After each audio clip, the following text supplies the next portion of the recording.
You bringing anything to this, or is this on me? Huh? You bringing anything to this? Yeah. Okay, good. I'm bringing. All of this. Okay, I got it. Great.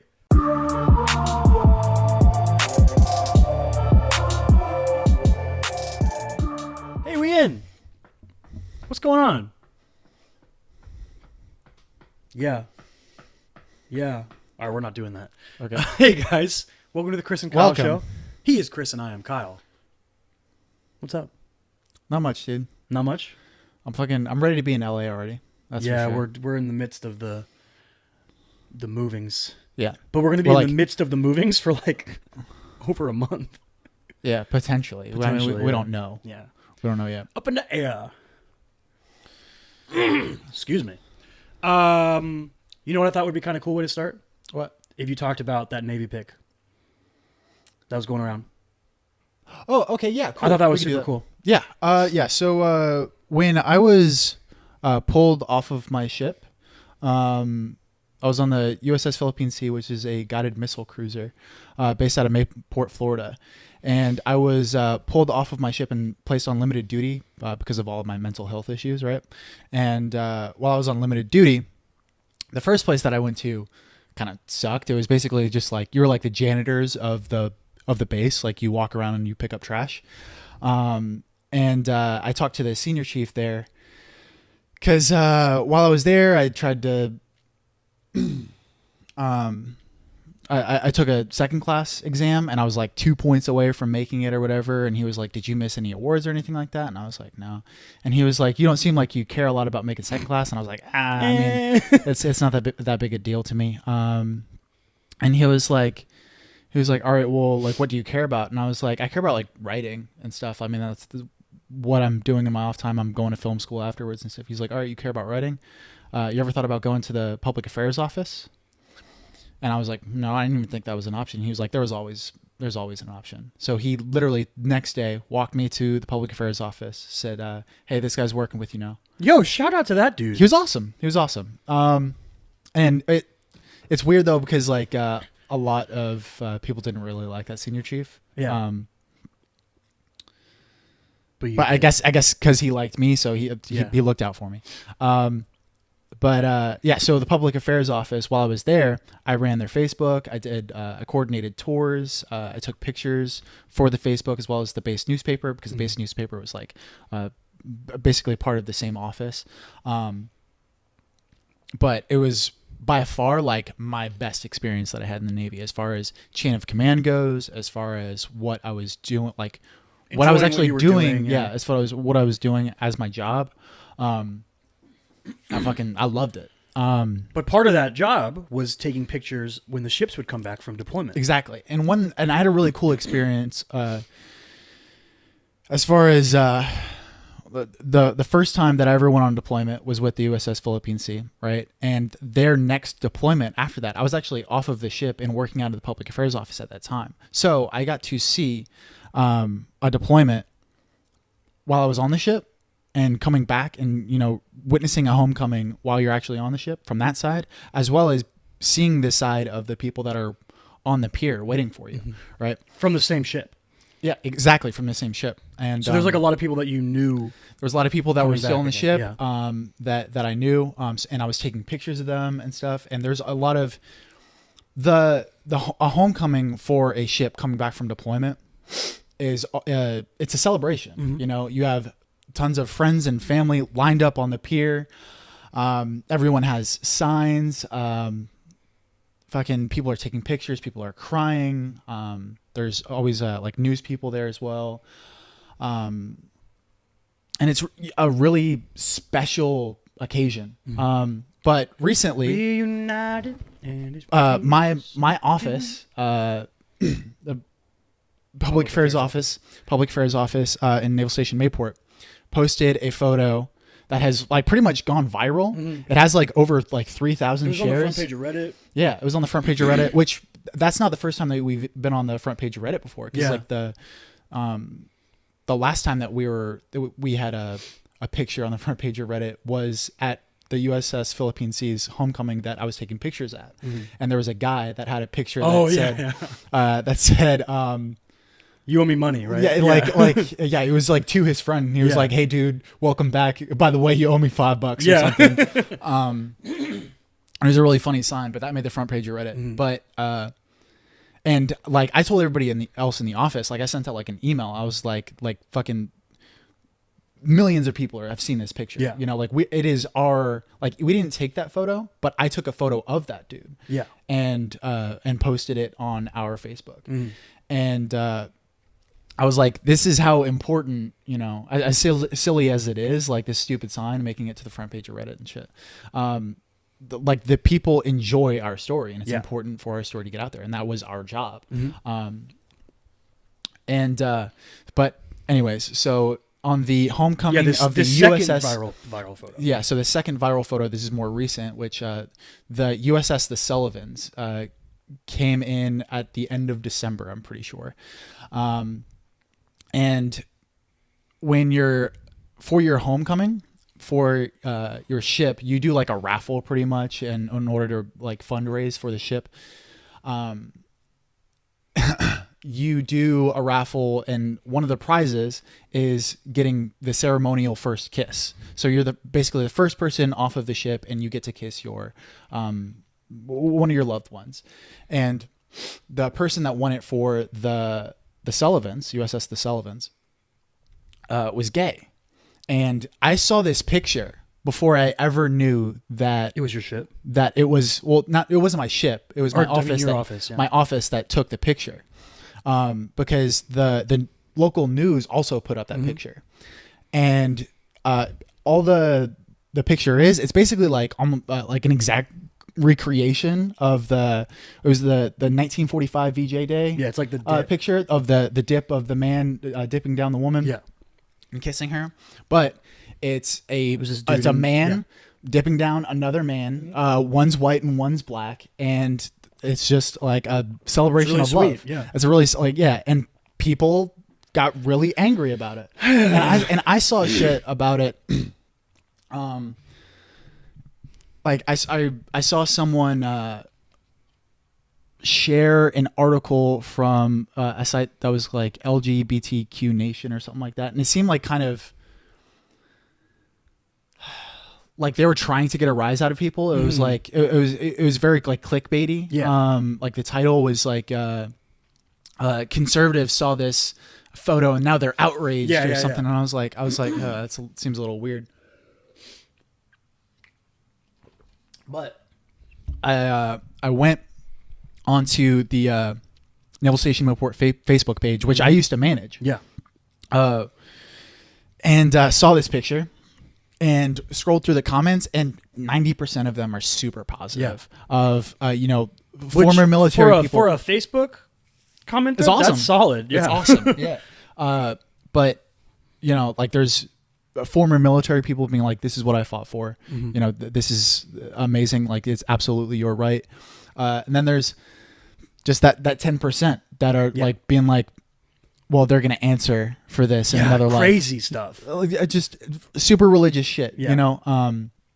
And sometimes it's not even religious. It's sometimes hateful. it's homophobia, like that's like some people are trying to mask their homophobia through like military regulations. Duty. There was a dude on there that commented, he was like, oh, well, I was in the Navy, or I was in the military for like 21 years and I've never seen such disrespect for the uniform. This is against military banging and shit like that. And it's like, have you seen all of the other pictures on this page where it's a man kissing a woman? How is it any different when a husband kisses his wife? And how can you say that this is like disrespect for the uniform when it's like a literal recreation of a photo? Military photo? Yeah. And a sanctioned thing from the military through a raffle. It's like so bonkers. Yeah. It's really stupid. But yeah, I was just I was really happy for my office, the fact that they posted it and they kept it posted. Yeah.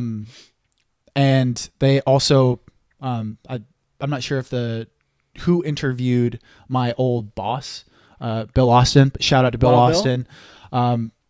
he was just really supportive, even though if he didn't really use the right wording. He said something about Naval Station Mayport always being gender neutral, which wasn't exactly the right wording. Wrong buzzword. Yeah. It meant well. Yeah, he has really great intentions. But it was something that like I was proud of. The fact that that they were not bowing down to.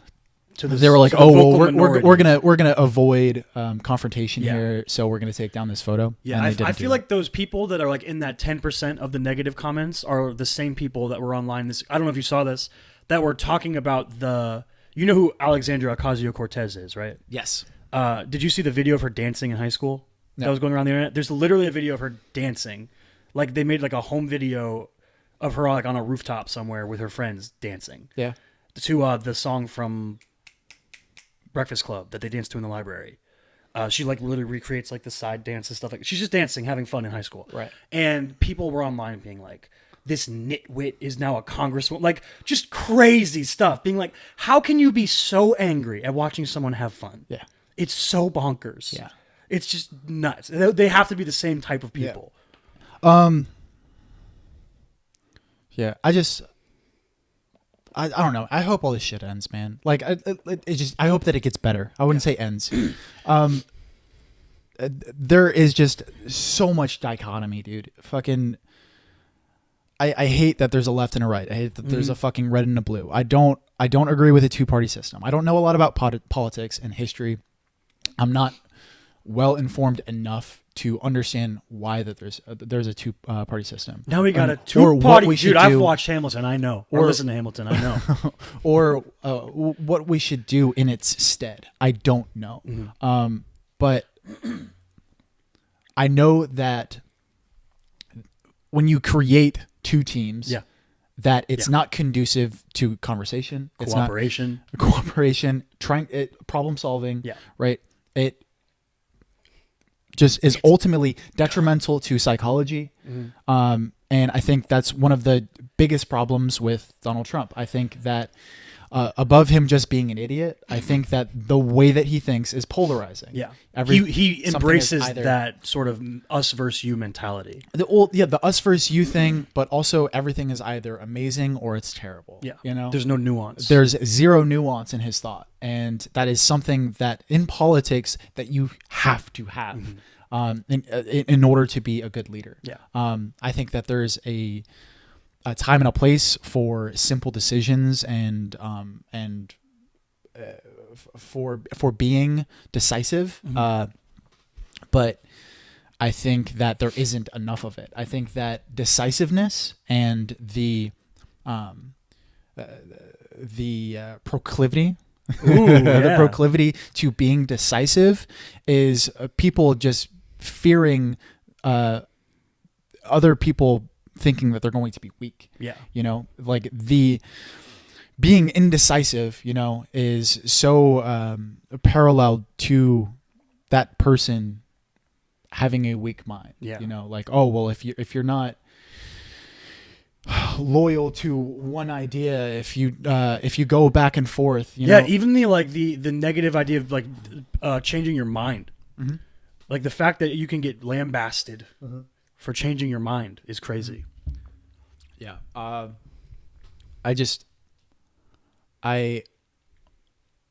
This show is like, it leans very liberal. I think Probably. we're millennials. We're millennials. So, well, and that's the thing. I think that everyone has to also recognize their duty to their generation. And like, there's literal quotes about the younger generations always leaning more liberal. Yeah. And when you grow older, you grow more conservative. Yeah. I mean, that's just a fact. The joke is that when you're young and have no money, you don't care about it. And then when you get older and you have money, you want to keep it. Well, exactly. Yeah. I mean, like, it transcends like political biases. I mean, it's something that exists in finances. Yeah. They say that when you're younger, you should be investing more radically, and you should have more volatility in what you're investing in. And as you grow older, you should be more conservative with your finances.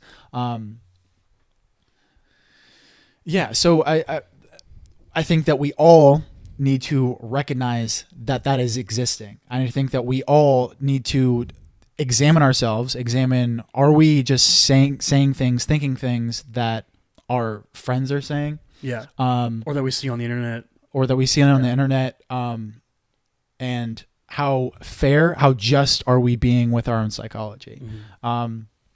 Because I just,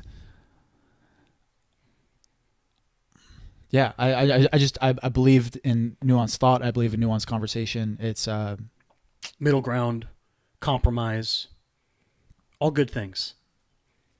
yeah. Let's talk about something else. Yeah, let's move on. You saw the All-Star voting, right? Mm-hmm.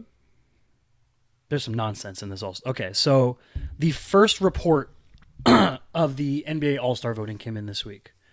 And the way this works is they're showing off the fan vote. Fan vote is 50% of the final starting roster for each side. So the fans' vote is 100% for the captains. The fans pick the captains of each conference. And then the rest of the starting lineup is 50% fan vote, 25% player vote, and 25% media vote. And then I believe the coaches and GMs fill out the rosters, the bench. The fans are dumb. Whenever you entrust anything to the internet, they're going to take advantage of it and do something stupid. For example, let me tell you, the East is dumber. And as much as I love the guy, my dad, Dwayne Wade, has the second most votes for a guard in the Eastern Conference. Uh-huh. That's stupid. He's been getting so much coverage, dude. It's One Last Dance. Yeah. It's because of it being his last season. I get it. I get the desire to send him to one last All-Star game. Right. But it's like, is it deserved? You're taking it away from someone who deserves it. Look at all the people behind him on this list. Kemba Walker, Ben Simmons, Victor Oladipo, Kyle Lowry, Zach LaVine, Jeremy Lin, Bradley Beal, John Wall. Maybe not John Wall from this season. Jeremy Lin's kind of weird. He's another one that comes off the bench. Well, where's Jeremy Lin from? Atlanta. Doesn't even start. No, I understand that he plays for Atlanta, but where is he from? Like, well, he's American, but he's American, Chinese but American. but he's a Chinese American. Yeah, and he's getting a huge the Asian China following. Yeah. Like, so the last person that was a rookie that made the All-Star game was Yao Ming. Oh wow, okay. Yeah, and he started because of the fan vote. The China. Yeah. I mean, if you're an Asian American or Asian, like, you're going to get a huge Asian vote. It's just crazy. Like, the big ones for me there are Kemba, Ben Simmons, Victor Oladipo, Kyle Lowry. All should be up in the running to be as a starter alongside Kyrie, who is the leading guard voter right now. It's just crazy. Like, I don't want to not let fans vote for it because it's fun. But it's just so annoying to me when the internet goes off on its meme. It starts memeing out. Like, who is the other one? In the West, Luka's a starter. Right. Luka's having a great season, and he's going to win Rookie of the Year. But come on. Starting? That seems ridiculous to me, especially when so 3 front court players make it. Right now, it would be LeBron, Luka, and Kevin Durant. That would leave behind them Anthony Davis, MVP candidate last year. Paul George, MVP candidate this year. Steven Adams, there's Thunder fans are voting. Jokic, MVP of the Nuggets for sure. Kyle Kuzma, Laker fans are voting. Draymond, that seems silly. And the most ridiculous, Boogie Cousins. Hasn't played a game. He has over 92,000 votes for the All-Star game. Why is he even eligible to receive votes? What is the process after this, right? So, like, the fans. This isn't the final voting. This is they revealed the first slew of votes or whatever. Right. But the fans vote for the starters? No, the fans vote counts for 50% of the starter vote. Okay. The other 50% are half players, and we can talk about the players thing too because they also don't take it seriously. So it's half players and half media. The media takes it very seriously. The players, you see nonsense every year from the players ever since they've been given this. Like, they just vote for J.R. Smith will vote they for vote all for their his own teammates. Like, and they vote for dudes who don't even play.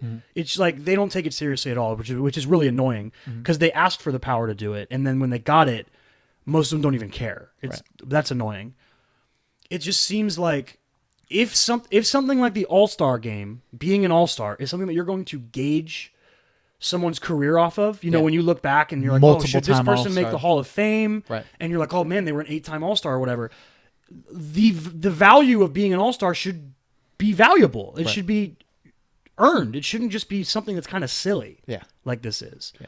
And they try to balance it out by making the bench filled out by coaches and GMs, and they take it seriously, and they try to make sure the right people get in. But at the end, there's always going to be arguments and who got, like last year when they had to go down to rotations and the East gave it to Goran Dragic and not Ben Simmons. Yeah. It was an argument. And yeah, you could argue either way.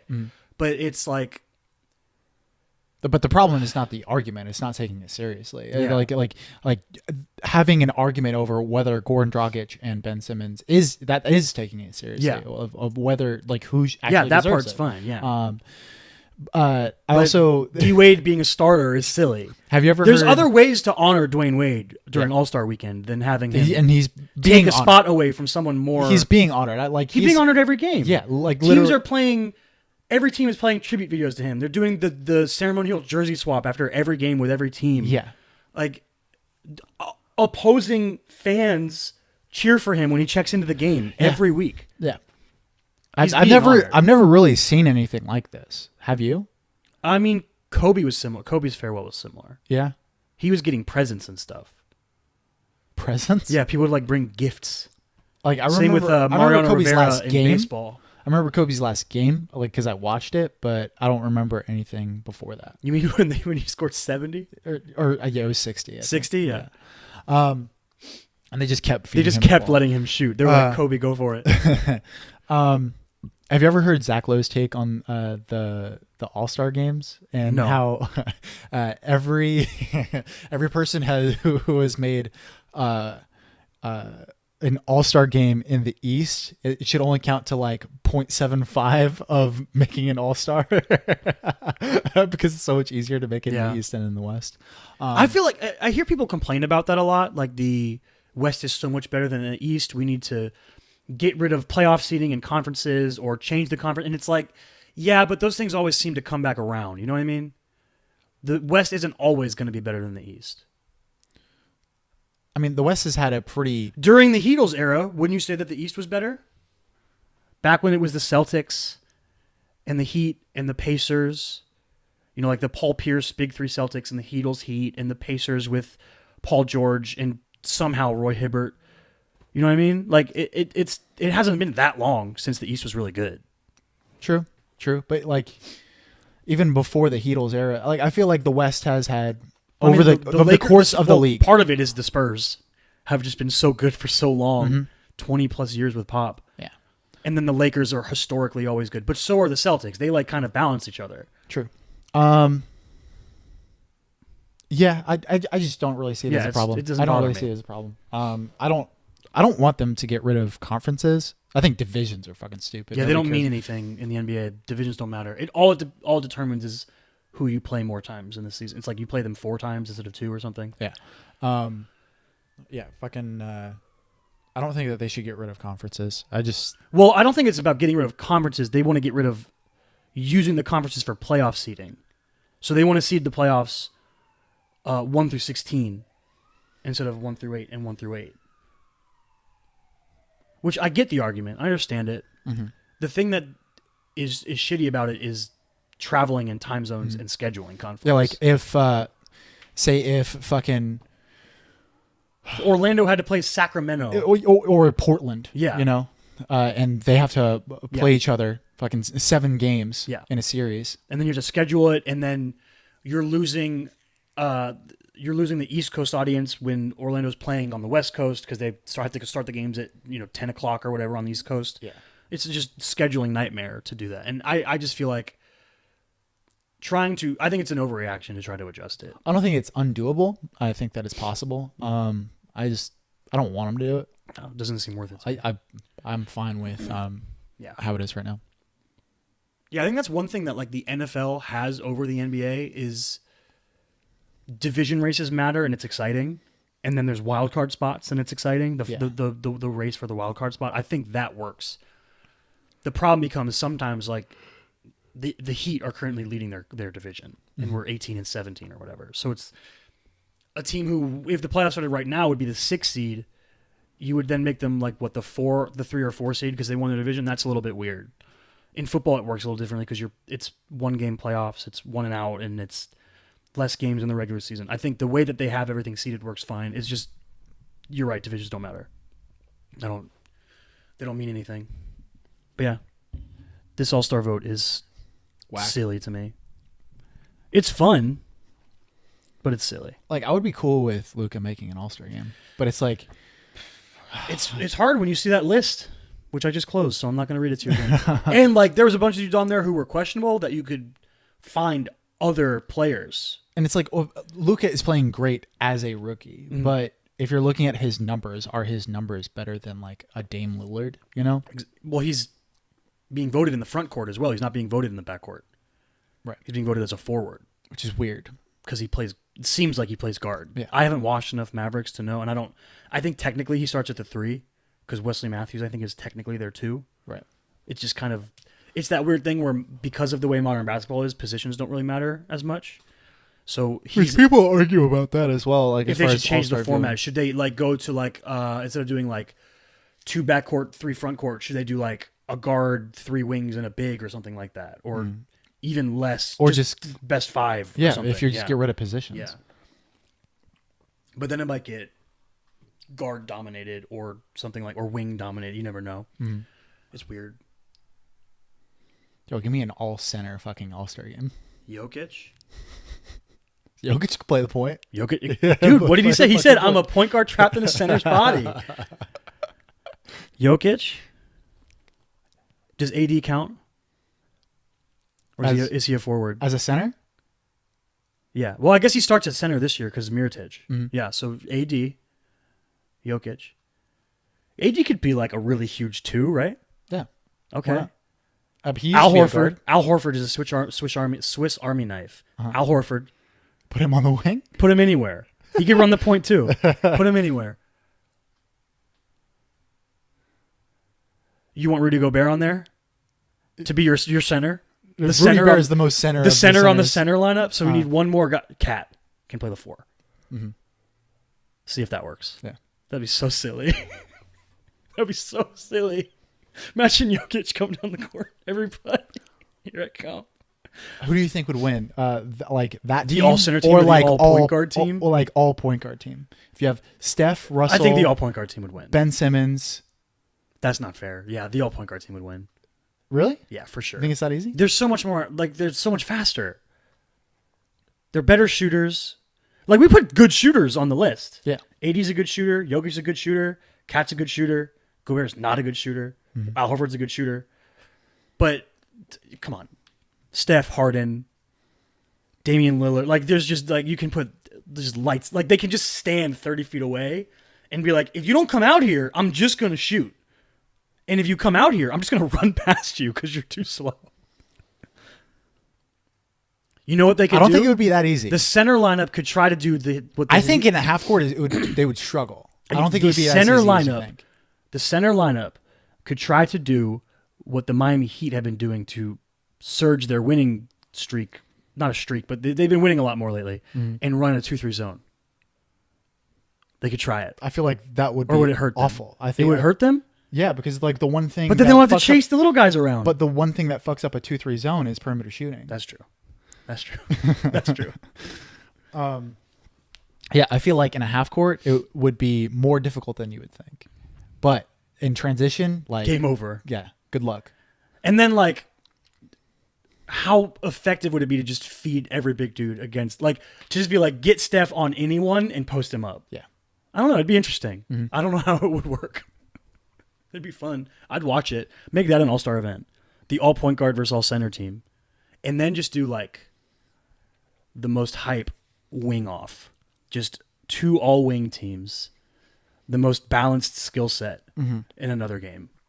Just be like, fight each other. Don't play basketball, fight. That's basically like what my rosters consist of on 2K. Yeah, when you make 2K Just rosters. No one nothing under but wings. 6'6" allowed. Yeah. No one. What's some other... I feel like other big NBA things happened this week. There's a huge James Harden game where they beat the Warriors. Yeah, James Harden's been going off. He's been going crazy. I mean, literally having a fucking an MVP surge once again. Yeah. He wants to win it again. Yeah. Um, You talked about how important and it was to we've him. talked about this before. We've talked about James Harden. Does his play style hurt And his his- legacy? And does his play style hurt his potential of winning an MVP? Well, we talked on the podcast about his legacy, but Sure. you asked me the other day about MVP, and I said no, I don't think so. Right. Because one, he already won one with his play style. True. So He already won one Yeah. with his play style, but can he win multiple? And I brought up the especially if he keeps playing, he's been playing the last couple of weeks. He's been going bananas. True. He's been going bananas. But will people voter fatigue grow easier with James Harden than it would with like a Steph Curry? It might, but Because of a play I don't think style. voter fatigue sets in until you win at least a couple. Yeah. No. Yeah, I think because I think there's a big difference in saying someone has won an MVP award and saying someone is a multiple time MVP. There's a different sort of gravitas to it. Yeah. But I think maybe something that hurts my own argument there is Russell Westbrook. It's like he, in 1 year, took the idea of averaging a triple-double from being this unheard of, Yeah. And he literally did it impossible the second thing, year. and then it was like, oh no, it's just normal. Like, Yeah. he just does this. Yeah. It's just who he is. Mhm. Yeah, I don't know. I don't think his play style, at least this year, will hurt him from having a shot at it. I think this year, if anything, just him being able to keep it up.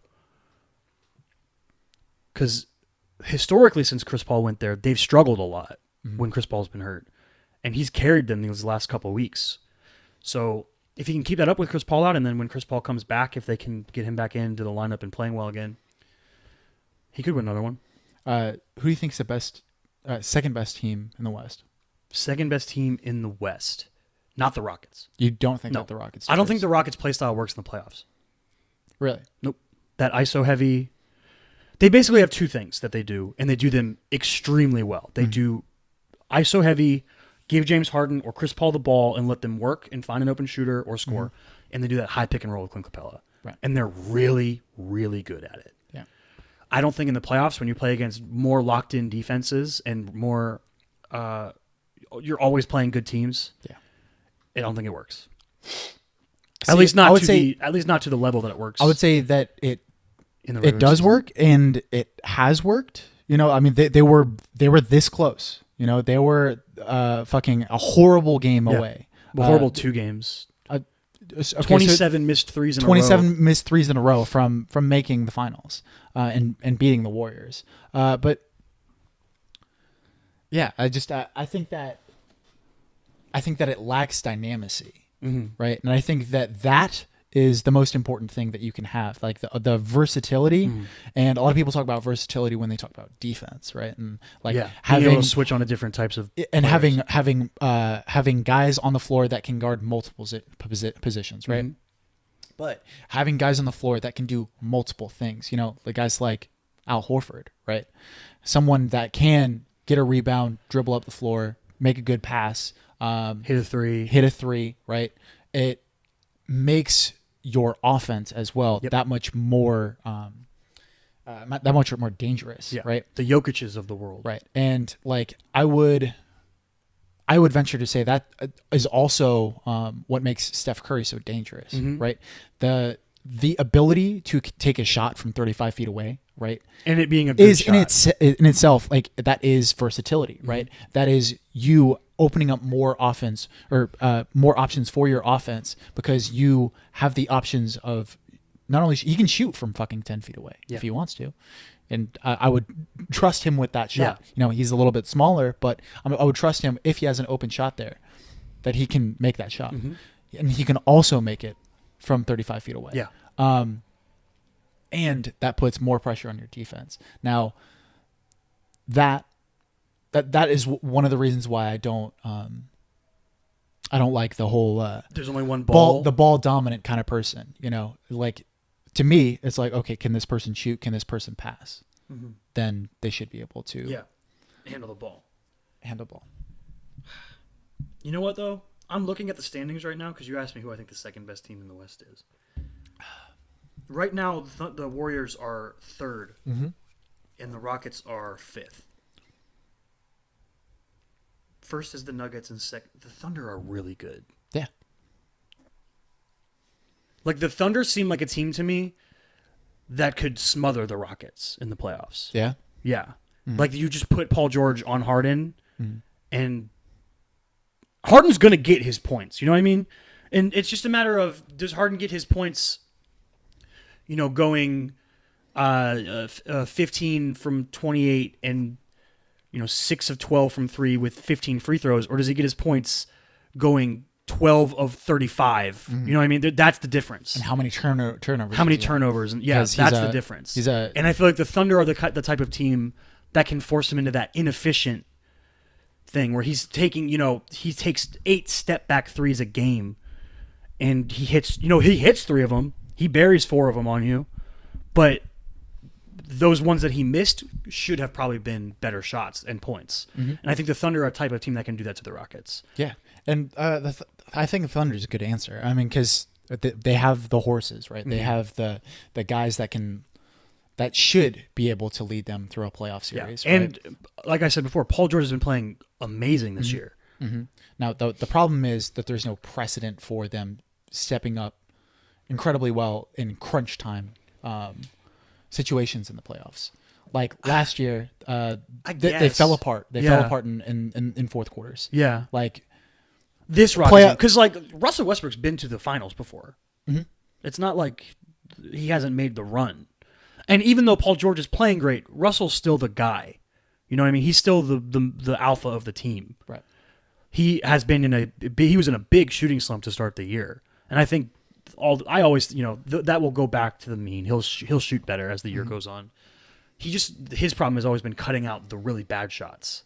But yeah, I feel like the defense that the Thunder play is sort of what sets them apart from the field. There's a couple of things that they've done in order to improve themselves this year, right? Getting Paul George back, I think, just was huge. It was huge, not only in having him commit, having his talent on the roster, right, but having a resurgence of hope amongst the Thunder.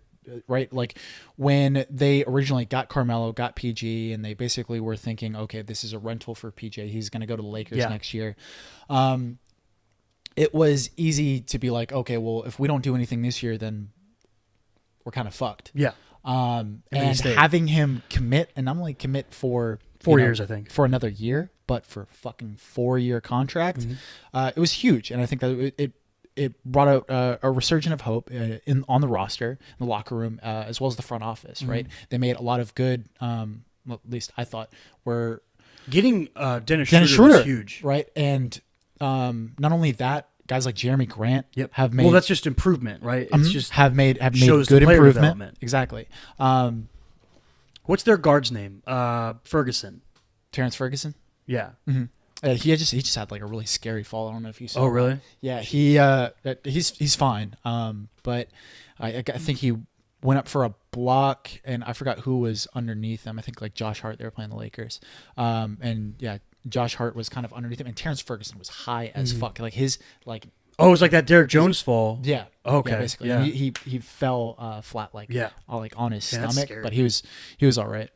Fucking obviously.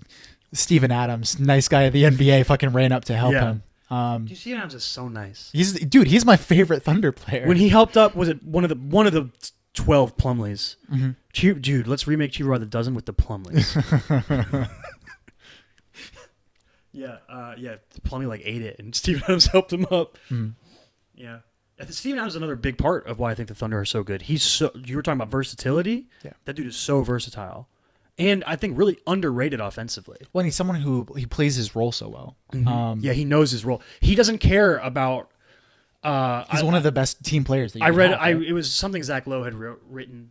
I don't remember if it was his 10 Things article or if it was a tweet or something. But he wrote about how when you look back at Steven Adams' career, he's going to have one of the worst defensive rebounding ratings of a long-term, like a heavy minutes center, like ever, because his job is essentially to clear out, box out everybody so that Russell can come in and get a rebound and go in transition. Because that's literally like people always talk about Russell's stat hunting, but it's also just part of their game plan is to get the ball.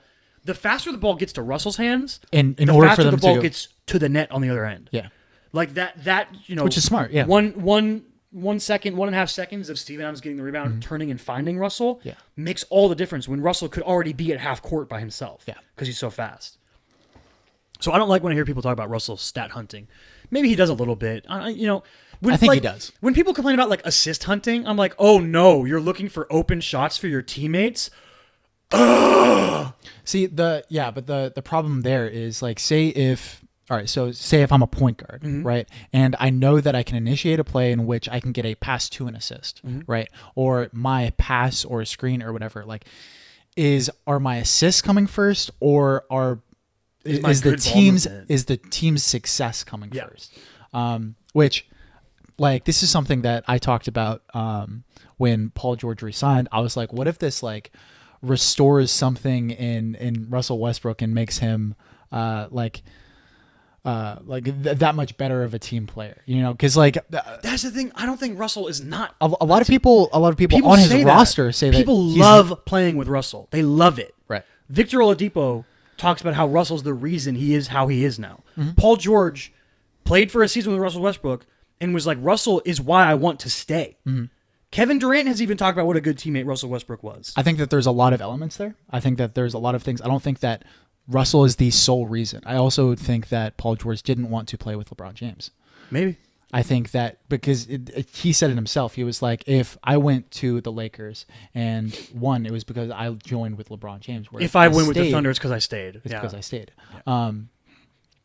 Now, being an athlete is weird. I also think that it's, I don't know. It's just, to me, it's kind of biased. If like, unless you have like a Jimmy Butler on your team, like if you're going to interview the players in the same team, obviously they're going to say that he's, a great team player. And shit like that. Yeah. Jimmy Butler will be like, nah, he sucks. I think maybe it's not the fact that he's selfish. I think maybe it's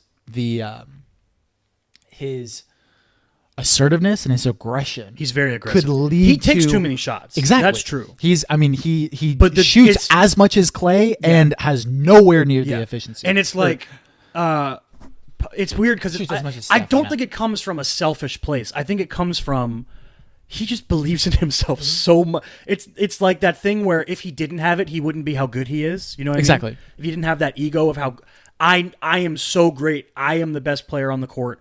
I'm going to take these shots because I can make them, and I will make them. Yeah. And I've seen games where Russell is 0 for 9 from 3 and then hits a game-winning 3 because he believes in himself so much that he'll never stop taking the shots. Yeah. And it can be a double-edged sword. Yeah, I agree.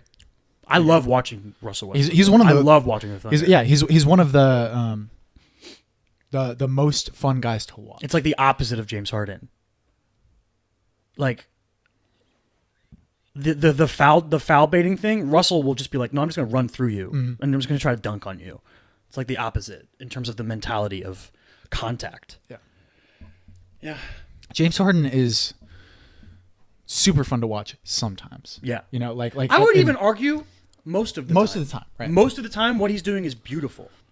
But it's that like maybe 15% of when he's just being just the most annoying, goaty, like just he's foul baiting. Yeah. Dude, when he was like, "Oh, don't foul me." Yeah, don't foul me on my jump shot, and we won't have a problem. He said that in an interview, and I was like, "Dude, you know that you go out of your way to get fouls." Yeah. I will never give up the fact that he twerked on Joe Ingles last year in the playoffs. I will never. He literally got her rebound and fucking backed his ass into Joe Ingles in order to draw a foul. In the backcourt. It wasn't in the front court. He just threw his ass into Joe Ingles. What do you think about this surge the Spurs are on? Oh, that's another one. Kawhi returned to San Antonio this week. Mm-hmm. And they got heavily booed. Chanted traitor. They chanted traitor. He was heavily booed. I love the intro. Someone needs to the video intro when they put up like thank you Danny Green and everyone got super hype and they cheered for Danny Green and then they said thank Kawhi and then booed him. I love that. That's so funny to me.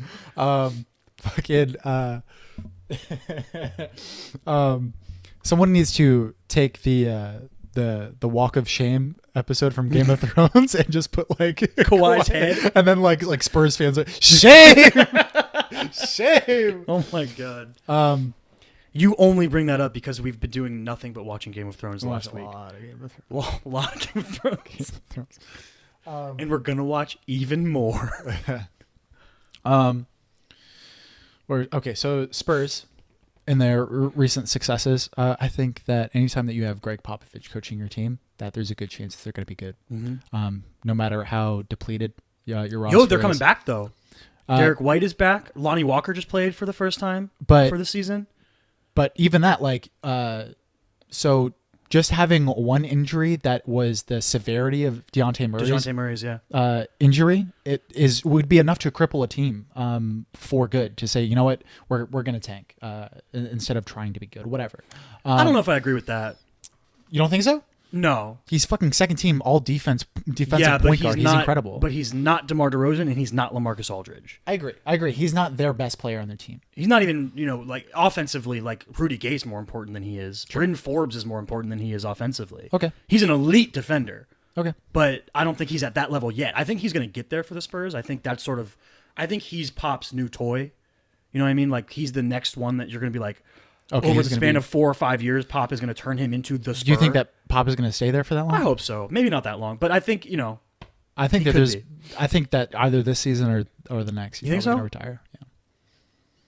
I think he's talked about how he told Lamar, or people have talked about how there was basically an agreement between him and LaMarcus Aldridge that Pop will stay as long as LaMarcus Aldridge stays. Really? Yeah. That was one of the ways he got him to come there in the first place. Mm-hmm. But LaMarcus Aldridge is like 33, so. Yeah, they still have their best players on the team. Yeah. They still have DeMar, and they still have LMA. And you got Pop coaching the team. So they're always going to be a threat. Yep. And when was the last time that they missed the playoffs? Before Pop got there? I don't know. Maybe Pop's first season or something? Born? I don't know. Never? The old kingdom? I don't know. By the old gods and the new. Let's see here. I'm just looking at the standings, trying to see if I'm missing anything from this week. Trying to remember. Oh, John Wall's done for the year. Yeah. Heel problems, right? Yes, he had some kind of foot surgery, I think. Mm-hmm. I mean, they can't trade him now. That's probably the biggest league-wide implication of it. But he was also going to be the hardest piece to trade for them to move. Because of how inflated his contract is going huge. To be, as well as the supposed locker room problems that he has had, and the amount of teams competitive teams who don't really need a point guard. Mm-hmm. Like the two most glaring teams with point guard problems are the Magic and the Suns. Mm-hmm. They don't really care about trading for John Wall. Yeah. Sure. Do you think that him getting hurt makes it more likely they trade Bradley Beal? And try to trade Otto Porter? I think that it depends on how good they're going to play without John Wall. Which, if they start going on a surge... I mean, in recent history, last year they played really well without him for that, what was it, like a 10 to 15 game stretch or something? Mm-hmm. And Bradley Beal played really well. Mm-hmm. Bradley Beal's really good. Who do they have as their backup point guard now that Austin Rivers is gone? Well, Satoransky is their starting point guard now. Okay. Tomas Satoransky. Yeah. He's a long boy, dude. He's like 6'7". Yeah. Pretty good shooter. Mm-hmm. Mm-hmm. Now I don't know who their backup point guard is. Yeah. I think it depends on how well they play without him. If they do play really well without him, I think that they're going to try and move him, but I don't know. Who Wait, you think knows? if they play well, they'll try to move Bradley Beal because his stock will be so high? Year.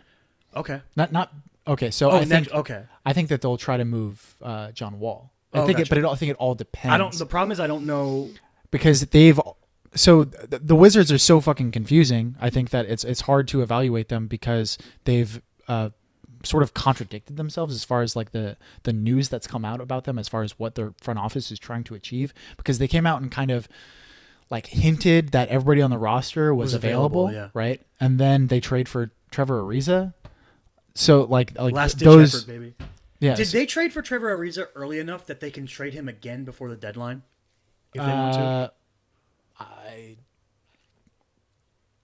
don't think so. Because that would be crazy. Could you imagine that? I'm not sure. That'd be nuts. And he still ends up going to Lakers. Okay, I wanted to ask you about that. That would be funny. I was listening to the PTI podcast the other day, and sometimes because they're old men, they say old men things that seem kind of crazy. They were talking about how Mike D'Antoni said, I don't know if you saw this quote, he said that James Harden is arguably the best offensive player of all time. Mm-hmm. Oh my God, I'm trying to remember. Mike Wilbon basically, he's a Bulls fan. He's from Chicago. He loves Michael Jordan. He was saying something along the lines of, oh man, I wish I could remember exactly what it was. Because he said it and I was like, what? That doesn't make sense. And now my mind blanked on it. Shoot, I literally just thought of it like 5 minutes ago. Now I can't remember it. Whatever. It'll come back to me. Was he trying to say that Michael Jordan was a better offensive player than James Harden? Oh, no. Here's what it was. He was arguing about like greatness. And he said, I don't know how he ended up on this tangent, but he was like, oh, no, it wasn't the James Harden quote that triggered it. It was when LeBron said on his show that I'm the greatest of all time. Greatest of all time. That's what triggered it. Mm-hmm. He was like arguing about Michael Jordan. And he was like, the one thing that Michael Jordan never had to do was go join up with others. He never had to go find other great players. But I was like sitting there and I was like, yeah, because he already had them. Yeah. They were there already. Yeah. It's like why would you can't compare Cleveland the first era of Cleveland LeBron to any era of Michael Jordan on the Bulls because he always had Scottie Pippen. Mm-hmm. And then they got Dennis Rodman. Like the fact that you can be like he never had to leave, it's because he didn't have to. Exactly. Like why would Steph Curry have to leave right now? Yeah, exactly. Right? It's the same thing. Like, if you're going to be like, Steph never left to find his team, it's because they were there. I agree with you. That isn't an argument to me. Like, you can say Michael Jordan is the best of all time. I don't have any problem with you making that argument. Mm-hmm. That's not it. Yeah. That's not the argument to make. Yeah. If you had to sit through what LeBron sat through for 4 or 5 years of that garbage, those horrible teams they were putting around him, it's just like anyone would leave. And there wasn't any positive outlook.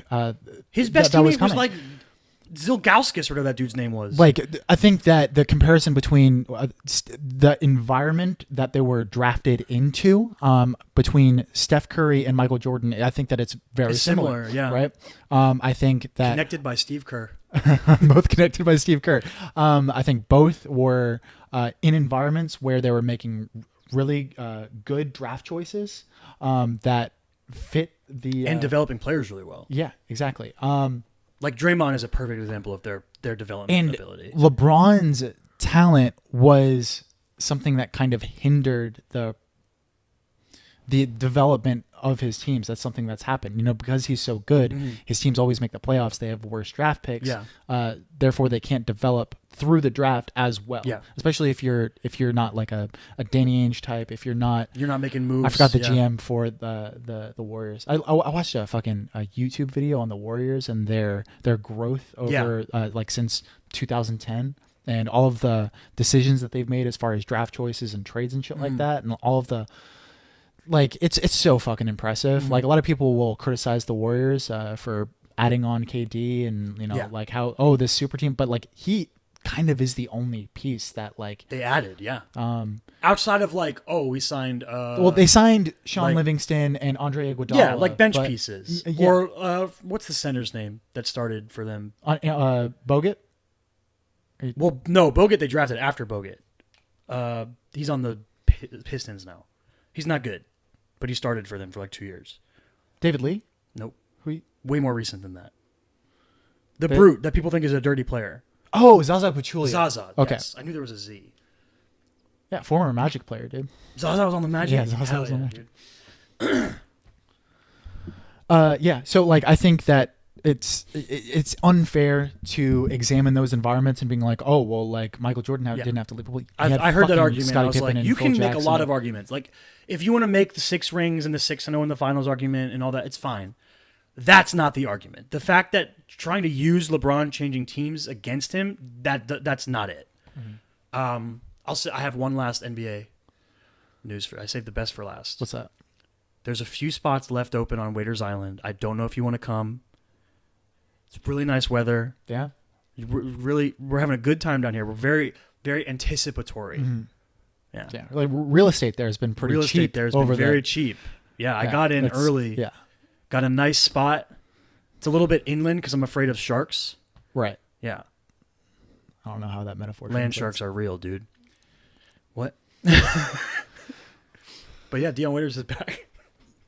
He played one game and then didn't play in the next game. So knowing the Heat and knowing the way that Spo does things, he won't play big minutes for like 2 months. Right. James Johnson still isn't playing big minutes. And he came back like 2 months ago, month ago. So, I mean, it's going to be a slow roll, but I'm very interested to see how we dole out minutes. We have too many guards. And with the emergence of Justice at point guard and how good he's been playing and how well the team's been playing with him at point guard, I've said this before. I think when Dragic comes back, they might have him come off the bench because of the way it's been working. So I saw somebody say, somebody point out the idea because a big thing that surged the 30 and 11 run from a couple years ago was having Dragic and Dion Waiters on the court together. And they were like this just drive and kick machine. It didn't matter who was handling the ball. One of them would take it, they'd run a pick and roll, and they'd kick it out to open shooters or score. And it was just nonstop bludgeoning you with this drive and kick attack, this two-headed monster. And we call them 7-11 because of their numbers. So, and I saw someone was like, what if that became the bench unit? Was like utilizing them off the bench. I was like, that could be cool. Because then you have the normal, our starting unit from right now with Justice and J. Rich and Magruder and Hassan. And do you think that Dion would have a problem with that? I don't know. See, I feel like there's this weird, like Dion has this weird air of being an asshole. Like people think he's like that selfish He's kind of super person. confident, right? He's too confident. He is very confident. But the weirdest thing about that with me is like specifically with the Heat, Spo doesn't care who starts. He keeps the players in who are hot to close the game, and that's what matters. So if Dion comes off the bench and Dion's playing great in the second half, he's not going to take him out. It doesn't matter. At the end of the game, he's going to have 32 minutes. I don't think it's that big a deal. I don't know if he'll take it that way, but I think right now he knows it's going to be a long time until he's starting again, if he does. Because at the same time, I think if you start Dion, you have to move J. Rich back to the 3, and I think he's better at the 2. Which is weird because our 3 is a 6'4" dude when J. Rich is playing. Rodney Magruder is small, but I don't know. We'll see. I just think it's really interesting. We might have to move 1 or 2 guys before the deadline just to get minutes to people. Just because, like, in order to even out your Wayne Ellington doesn't play. Right. I mean, like, there's a pretty good chance of him getting moved to like a. He can veto any trade. Oh, okay. So he has no So trade if clause. he's getting traded, it's going to the Sixers or the Lakers or some contending team. The Sixers are a big projected spot because he's from Philly, and they always want shooters. Right. The Lakers, obviously, putting shooters around LeBron is always a big deal. Yeah, if he's gonna go anywhere, it's where if he wants to go there. Philly seems cool. Yeah, it'd be fun. He can do that Bellinelli bullshit. Is he like really good at off ball movement? Oh, he's like JJ Redick. Yeah, he's insane. He shoots better when he's running off handoffs and jumping sideways, shooting a contested 3, than just shooting a normal open 3. Right. Like, it's crazy. But yeah, he's kind of a defensive liability. I think that's what's been holding him back this year. And he's a little old. I think he's like 32. But he's a really good bench piece. It's just we have too many guards. And I think part of it is like we're paying Tyler Johnson so much money that you almost have to play him. And he's been playing really well lately. He's picked up his game a lot in the last like month or so. It's just too many guards. I wish we could like smush 2 of them together and create a really good power forward. It'd be so perfect. It'd be so good. It'd be awesome. You gonna watch the college football final tomorrow? Yeah, sure. Why not? Oh, cool. Oh wait, no, you have to go pick up Kate, don't you? Okay, so it depends on what happens with moving stuff. I'm gonna go pick up Kate, but it's super late at night. What time is the? Oh wait, we're on the West Coast. It's like probably 5. 5 here. Probably. Yeah. When you say super late, Like 10:30. oh yeah, you probably will have to leave. I'm excited for it. There's this weird thing, like I knew that the semifinal games weren't going to be very good. Clemson Notre Dame was a blowout. Alabama hopped out to like a 28-0 lead, and then Oklahoma made it like not horrible. They tried to get back into it, but Clemson Alabama is always good. They're just so far and away the two best teams. Mhm. And I think it's the fourth year in a row that they're the last two or something like that, which is crazy. This is interesting. I've heard a lot of people argue that the playoffs from last week, the two playoff games, are a reason why they should not expand the playoff because of how uncompetitive they were. Yeah. And if they made it 8, you're just going to see how much you would just better make these two them teams are take a longer time to get to the inevitable. Right. My argument against that is, one, just because what would have been like Alabama versus UCF might have been a shitty game, doesn't mean that the 4 seed versus the 5 seed is going to be a bad game, and the 3 seed versus the 6 seed or whatever. Those are probably going to be really good games and entertaining games that feel like they mean more than a normal bowl game. You know what I mean? Like we watched the Gators play Michigan, or like the first half of it or whatever, and we like whooped Michigan's ass, but it didn't feel like it was like, okay, we did it, we won the bowl game, good work. But it doesn't have this like the satisfaction of winning a playoff game. You know what I mean? Right. And there's nothing because there's nothing leading off of it. Yeah. You know? It's like it's important for recruiting and it's good for the conference, but it's all kind of intangible things that don't really matter that much. Whereas when you win a playoff game, it's like, oh, we're one step closer. We're one step closer. So yeah, maybe you have 4 playoff games in the first round and 2 of them are bad, but 2 of them are probably going to be really good. And then the other thing that I would argue against is that any sport that does a single elimination playoff always offers up that beautiful, beautiful chance, that puncher's chance. Imagine if UCF beat Alabama. That'd be the craziest thing ever. Right. Like not having that opportunity like hurts me. Like that idea of being like that dream, that puncher's chance, it could happen. Yeah, 9 out of 10 times it doesn't happen, and it's a blowout. Like what makes March Madness so interesting. Exactly. The fact that a 16 seed can actually take out a number 1 seed. Yeah, it's only happened one time in all of history, but it can happen. Yeah, and much more often just like a 12 seed win or something like that. So I think or a 12 seed. I don't agree with the fact that the 2 games were bad, meaning that the playoffs shouldn't get bigger. I don't think that is a legitimate argument. That's just my opinion, though. No, I would agree with you there. Yeah. I'm going to pick Alabama. Yeah? Yeah, I'm going to pick Alabama. They lost last year, right? No, they were losing at halftime, and they benched Jalen Hurts and put in Tua, and they were down, I want to say like 28-7 or something, and Tua came back and won. That was the birth of Tua Tagovailoa. Yep. But Kelly Olynyk's playing quarterback for Clemson, so we'll see. Apparently that kid, his name is Dexter Lawrence, I think is his name, and he is apparently like a prodigy. People are like, he is far and away the best prospect in college football. It's like crazy. I haven't seen him play at all, so I'm kind of excited to watch him. Right. Yeah.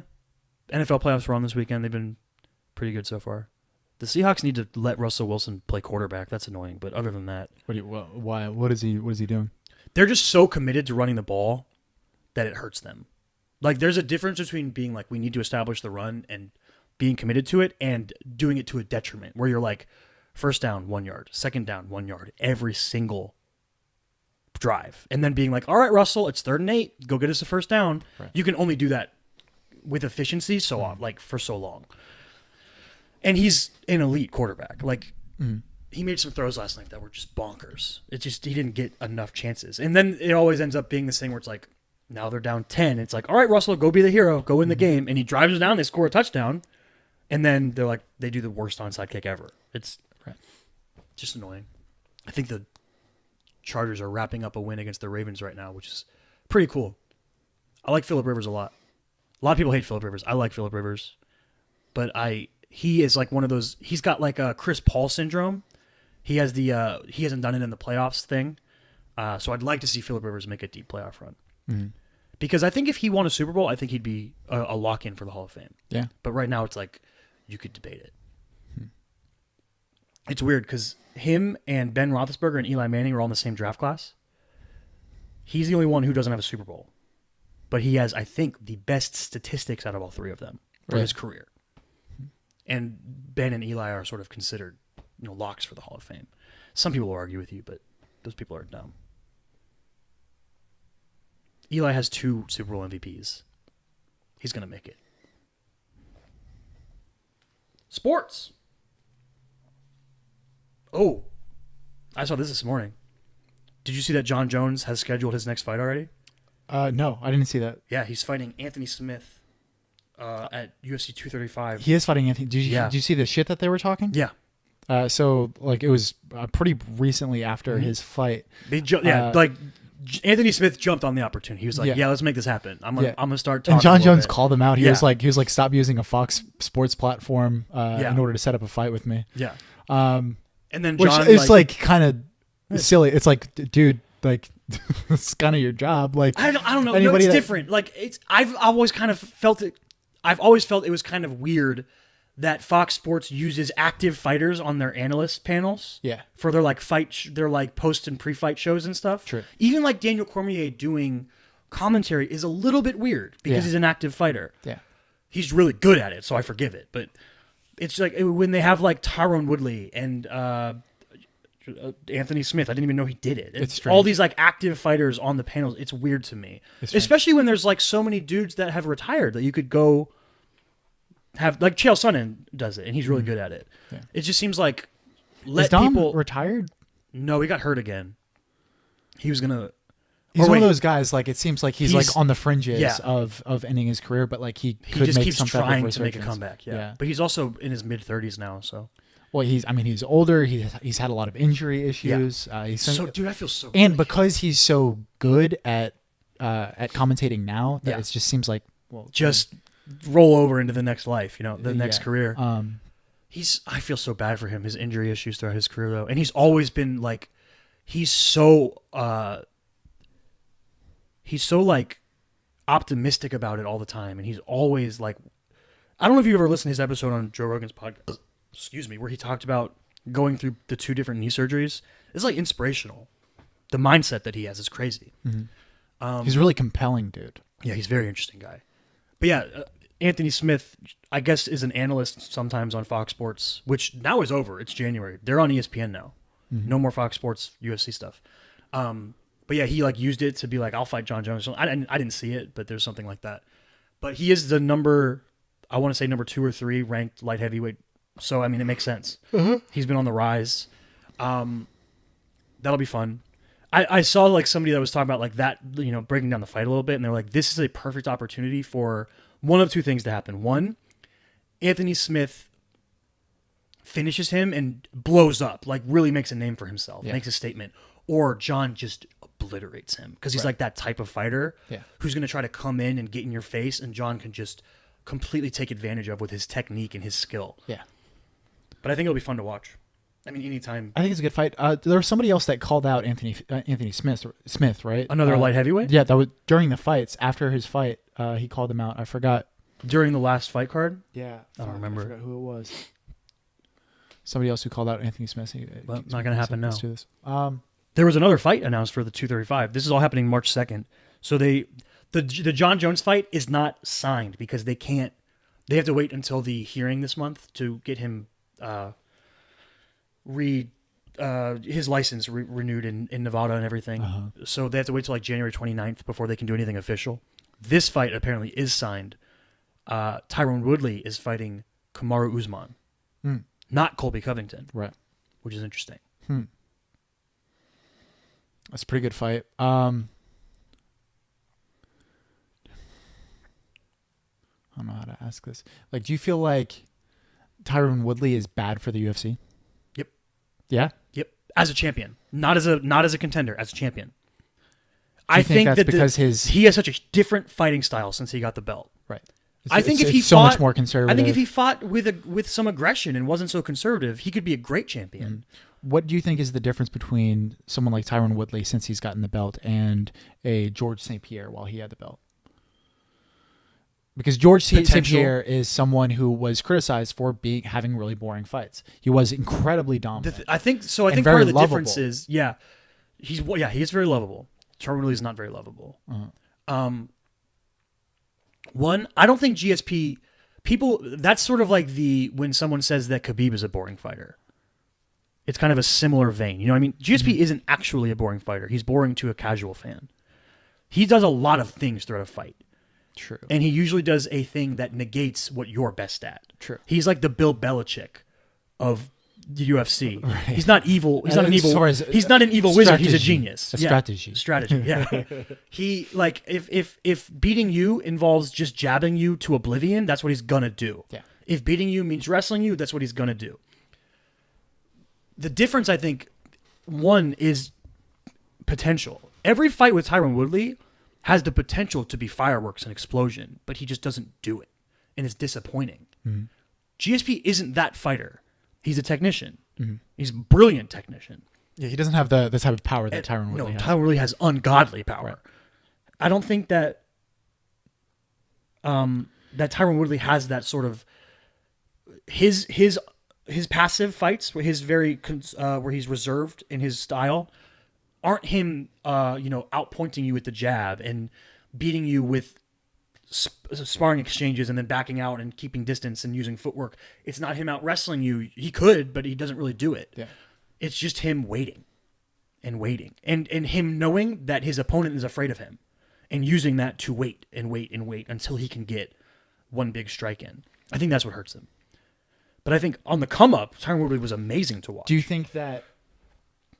See, I mean, I would say that there's an argument that that Tyron Woodley is just as much of a strategy guy, and that's what he's playing off of. Mm-hmm. You know, it's just that his strategy of winning isn't as dominant as a George St. Pierre. Yeah. Whereas George St. Pierre was like at the end of almost every George St. Pierre fight, like maybe besides the Jake Shields fight, You were like George St. Pierre won. you'd be like George St. Pierre Yeah. won that fight. Yeah. Hands down. Hands down.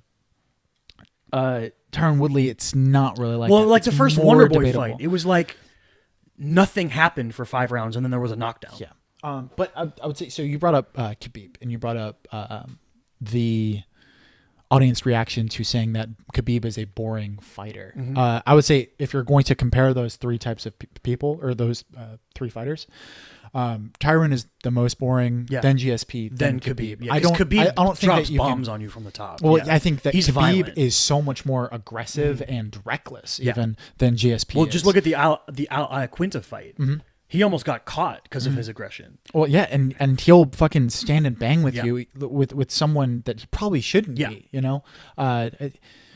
And also he's much more, I would say, aggressive on the ground than GSP was. Oh yeah, he looks to finish you when he gets you on the ground. Yeah, Usually with ground and pound. he has the Chael Sonnen ground and pound aspect to him without the precedent of getting caught, because Chael Sonnen does get caught a lot. Yeah. But he has a similar type of aggression on top.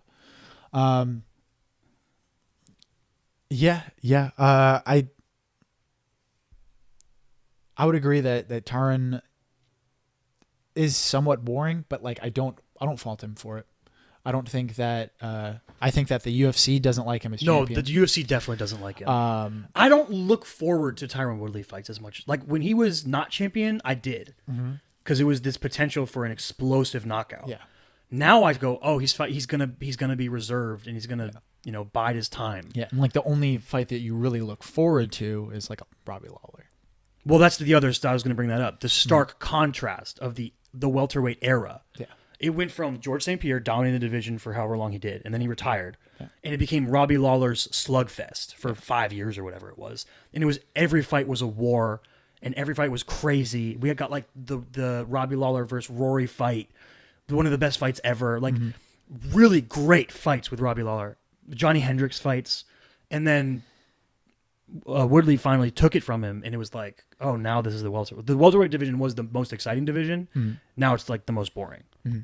Which is just a bummer, because that weight class is usually conducive to really good fights, entertainment wise. Yeah, because of the depth and the differences in style. It's like being a small forward in the NBA. You are the perfect size to do everything well. Yeah, yeah. You're big enough to have consistent knockout power throughout the division, and you're small enough to be fast and technical, and you've got guys that can wrestle, and you've got guys that can do jiu-jitsu, and you just have a little bit of everything at 170.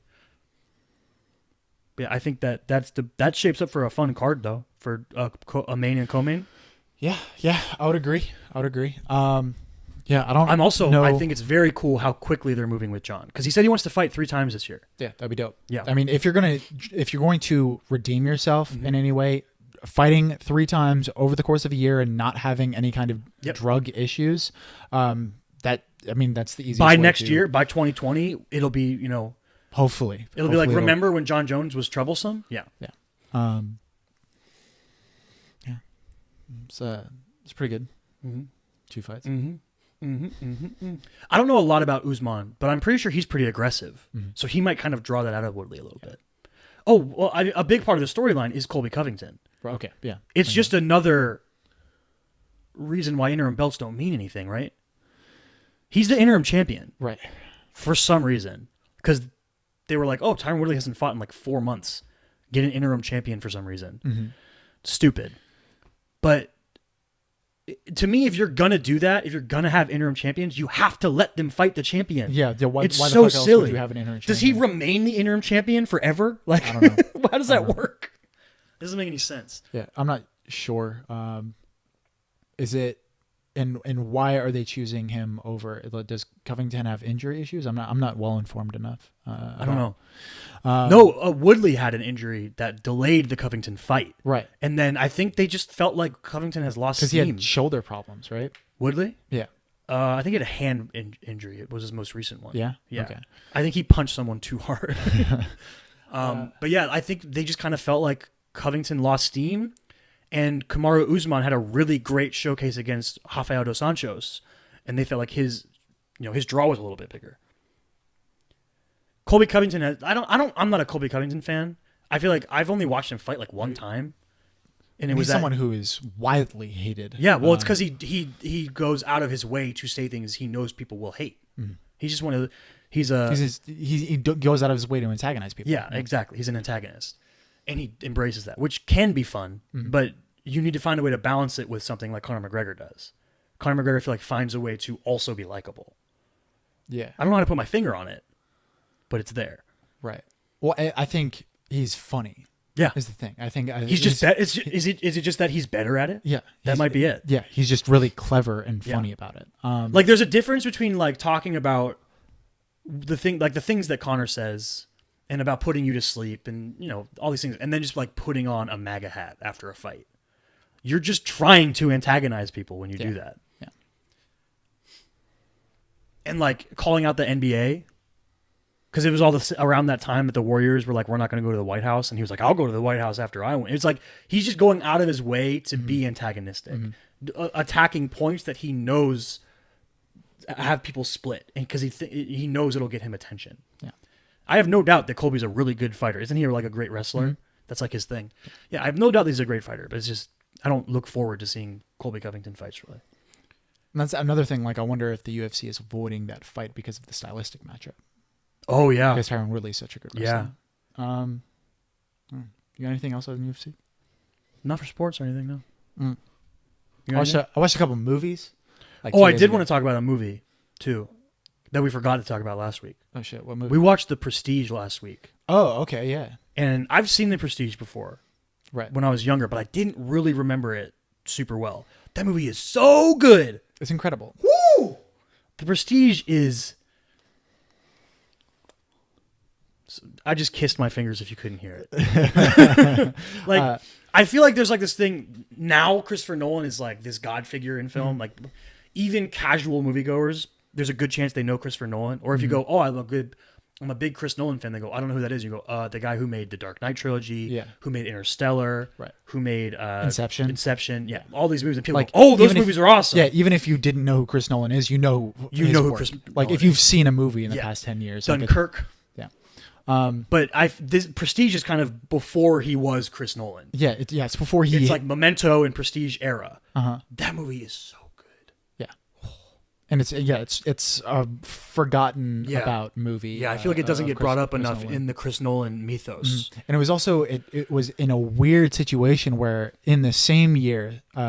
The Prestige came out, as well as The Illusionist, which are so there was 2 like magician movies. So there is 2 magic. How much better is The Prestige? Dude, The Illusionist is a good movie. Okay, I don't even know what it is. Don't sleep on it. It's kind of the surprise. It's got Ed Norton And Oh, okay. Yeah, I'm in. And Norton's in it? I'm in. and I think Jessica Biel. Okay. But it's another movie that's fairly well written. Has a good twist at the end. But on the twist level of The Prestige? I think The Prestige is better, but The Illusionist is a good movie. And it's like one of those things where you can't like really, like you automatically assume that The Illusionist is going to be the shitty one of the two. Because like a lot of times when that happens, you know, like you have the Jungle Book and then you have Mowgli, you know. But the Illusionist is a fairly good movie. Cool. So like The Prestige it gets confused a lot of times with that. Just because of the time period. And plus, so much of Christopher Nolan's other work overshadows what The Prestige is. Just the blockbuster element of the things he makes and the pop culture element of the things he makes. Yeah. So yeah, I wanted to talk about Prestige a little bit. Yeah. If you haven't seen Prestige, watch it. Don't Don't read anything about it. Prime? Is that where we watched it? Oh, was it on the? It's available on. I streaming did the Stars free trial on Amazon Prime. It might have been that. It's somewhere. You can find it. You saw 2 movies. Yeah, so I saw 2 movies that were like kind of sort of related to each other. Like I was in a weird mood and I wanted to watch movies because I kind of tuckered out on 2K. You've been playing so much. So much 2K. I noticed that like 2 days ago we've been watching a bunch of Game of Thrones and he just plays 2K while we're watching, and it was like 10 and you stopped playing 2K and I was like, what? And you just sat and watched Game of Thrones and I was like, what's happening? Yeah. It was like he's burned out. yeah. I was like, I was done with it. Like that's the way I am. Like I'll fucking get super obsessed with something and then just toss it to the side. But I watched 2 movies. I watched Heathers, right? And I watched Empire Records. Empire Records, yep. Which are like kind of similar. So like Heathers is a movie with Winona Ryder and Christian Slater that was made in... Dude, that's some prime late 80s, and early like, 90s yeah, shit. 88, 89 Yeah. era. And Empire Records was made in 95 and has Liv Tyler, Renee Zellweger. Do you know who Liv Tyler is? Okay, yeah. But yeah, they're both fairly similar movies in like the sense they have like a lot of like teen angst, and they're like both I wouldn't say coming of age movies, because coming of age is like an earlier part of your life than Not this necessarily, but I understand what you're saying. You get what I'm saying? Yep. But like they're the kind of movies like if you like Dazed and Confused, like you would like these movies. Dude, there's somebody named Coyote Shivers in Empire Records. I just want to point that out. Who's Coyote Shivers? That's not his character's name. That's his real name. He plays Burko. Burko? Show me his face. Is he the pizza dude? Oh no. He's the guy that he's like the musician that plays at the end. Okay. He's throughout the movie too. But they're fairly good movies, and they're movies that I've seen Empire Records before. But yeah, I liked them both. Heathers is weird. Okay. Heathers is about fucking Winona Ryder and Christian Slater basically killing, like murdering the most popular people in their school because they're being dicks. Because they're like fucking bullies and pieces of shit. So like they end up like murdering, like becoming like a Bonnie and Clyde kind of thing. But it doesn't. So like the first act is like fucking incredibly good, I would say. Like it's weird and fucking like you have to. It's in a sense like Sleepaway Camp, where you have to kind of buy into the world because it's strange. Yeah, it's a strange world. Like there's literally 3 people named Heather. That's why it's called Heathers. Okay. And they don't call them like Heather blank. They like all of the Heathers when they're talking to each other just call each other Heather. So it's just it's got like a weird sense of humor like that. But it like I don't know where I was going with that. But should people seek out Heathers or Empire Records? If you're into like really like I don't even know how I would articulate this. Like if you're into like if you find the idea of like killing people in your high school, if you find that if you find that cathartic, right? And then Heathers is a good movie for you. Is that bad? That's bad. I mean, Empire Records. If you like Dazed and Confused, I would say watch Empire Records. I like Dazed and Confused. I like Linklater. Linklater. Lincoln Logs. Mm-hmm. I love Lincoln Logs. Yeah, those are like those kinds of movies where like nothing really happens in them. They're It's not just, plot driven. They're it's just like let's follow these people character-driven. around for a while. Yeah. Yeah.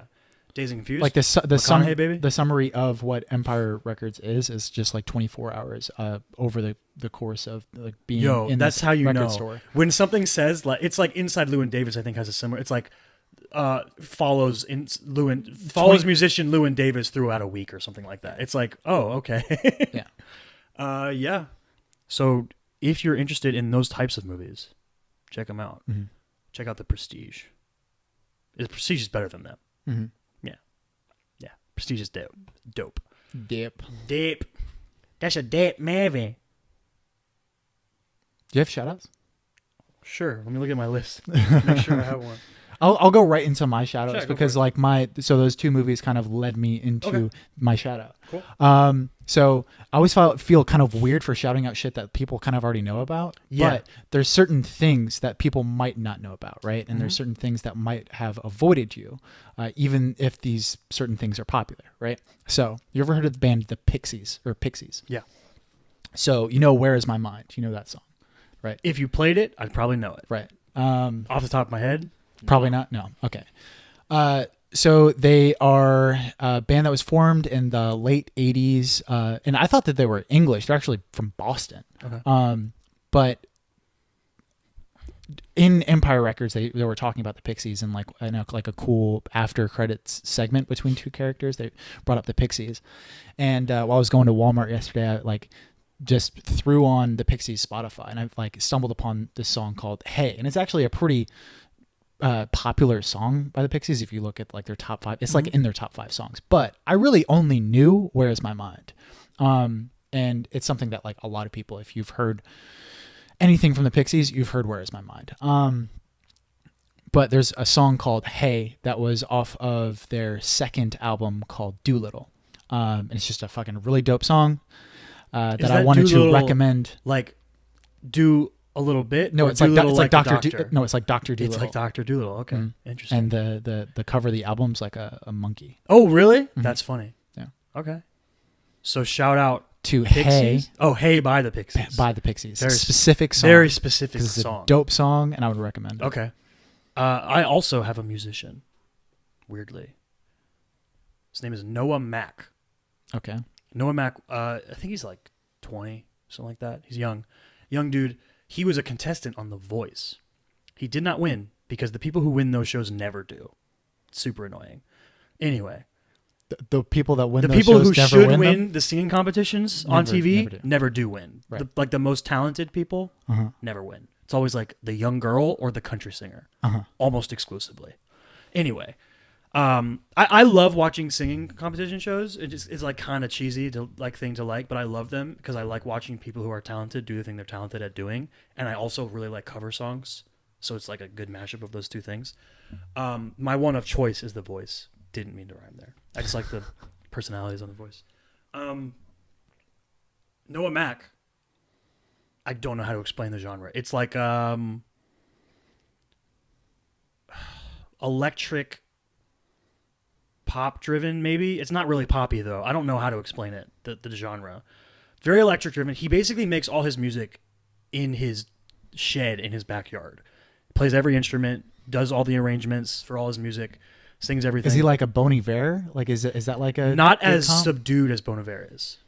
Okay. More like heavy drums. Okay. Like a funner Bon Iver. Kind of, yeah. Yeah.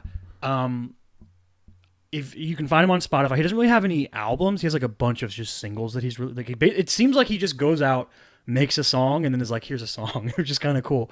He does have an EP with like 4 songs on it. I would look for. Oh my god, I'm blanking on the names. Oh my god, hold on. What's this guy's name? Noah Mack. Noah Mack. That's a pretty cool name. Yeah, pretty cool name. Where are you at? No, Spotify, don't ask me if I'm enrolled in college. I'm not eligible for your cheap stuff. I wish. There we go. Love's Got a Hold, all one word. very good song. The Soliloquy, very good song, with both of them cool music videos. He's got some pretty high quality, it seems like, music videos. I don't know who he works with to make them, but they're pretty good. And on Spotify as well are a bunch of his performances from when he was on The Voice, and his cover of Phil Collins' In the Air Tonight is super dope. So check out Noah Mack on Spotify. And Hey by the Pixies. One song. Un. This has been the Chris and Kyle Show. He's Chris and I am Kyle. You can find him at chrismichaelstott.com to check out his scripts and stuff like that. Find him on Instagram at chrismichaelstott. Find me, Davinwell25, on Twitter and Instagram. Find the show, The Chris and Kyle Show, on Facebook, on Instagram, on YouTube, on all podcasting platforms. TCAKS Pod on Twitter. We do not have a poll for you guys this month because coming up in 2 weeks is going to be our Oscar special, where we're going to talk about all the Oscar nominations, our thoughts on them, and we're going to give you our top 5 moments in film for the year. And before that, next week, we are doing True Detective Season 1 spoiler episode, the first in a trilogy of episodes where we're going to talk about True Detective. January, we're going to do Season 1. February, we're going to do Season 2. And then in March, we're going to do a spoiler episode for Season 3, which is coming out in the next couple weeks. So look forward to that coming up. And look forward to next week, I think, is our guest episode, right? Yeah. Yeah, next week. Guest episode with Mandy Ocker, a scientist. So that'll be cool. Look forward to all of these things and hopefully us getting better at using social media. This has been the Chris and Kyle Show, and we out. We out. Stay weird.